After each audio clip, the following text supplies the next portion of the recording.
21 days and just 4 miles apart, two people who never knew each other intertwined by murder in Rowan County. David Land was found shot to death inside his shop on July 20th, 2022. Just 31 days later, Michael Mitschke was found dead inside his camper in what investigators initially thought was just a deadly fire. Well, that camper is where Michael and his wife Rosa lived while they were renovating their new home. Well, tonight in WBTV True Crime Carolinas, how Michael's death almost did not become a murder investigation and how his case became connected to David's. Told him I loved him, gave him a hug, held his face, and I said, give me those lips one more time. I said, I love you. It was the best goodbye I could ever have. A kiss goodbye.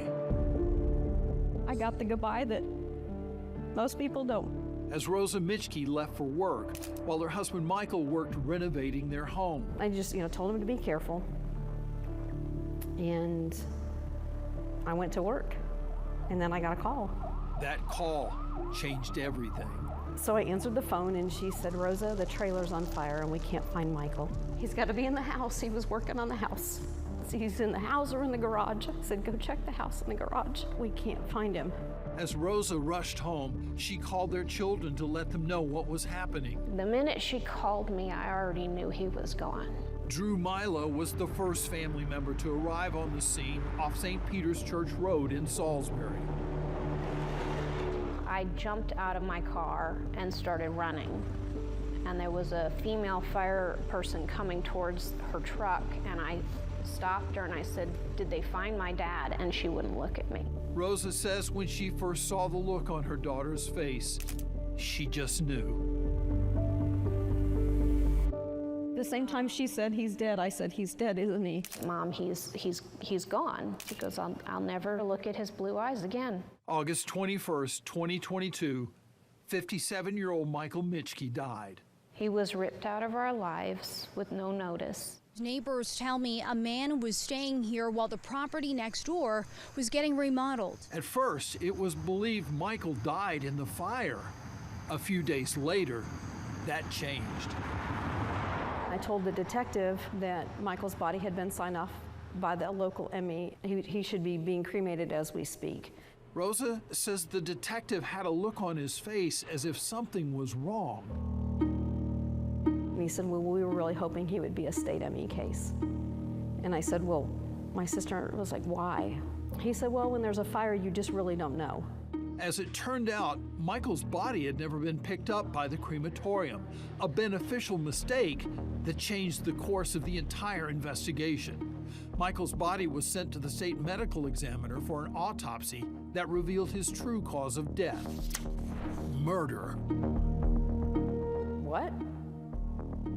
Like, I couldn't believe it. Like, who would murder him?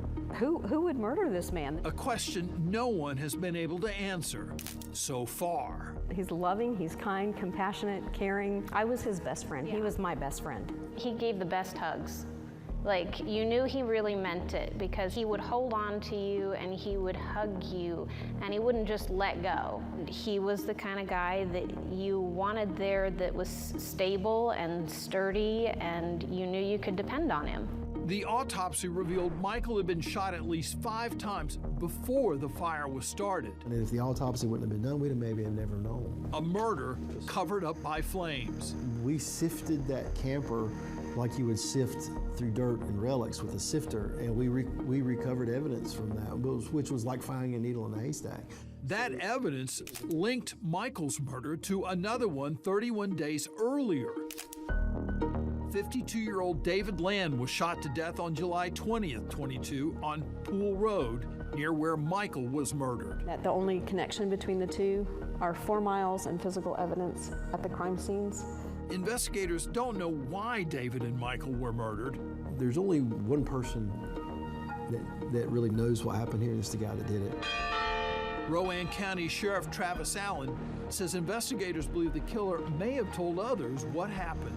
We need people to come forward and give us that last puzzle piece, to give us that last little bit of evidence. The Mitchkes aren't giving up hope that Michael's murder will be solved. I know he's gone, I know he's dead, but I feel like he's a missing person and we keep looking for him. But it's not him that we're looking for, it's the killer. Rosa Mitchke is making sure her husband's murder and David's are not forgotten. She's mailed this flyer to more than 17,000 people, hoping someone will come forward with information. There's a combined reward of up to $55,000 in this case. If you know anything, please call Rowan County Crime Stoppers at 866-639-5245. And there is so much more to these stories, including how Rosa is pushing to change legislation. And you can read more on that by going to WBTV.com.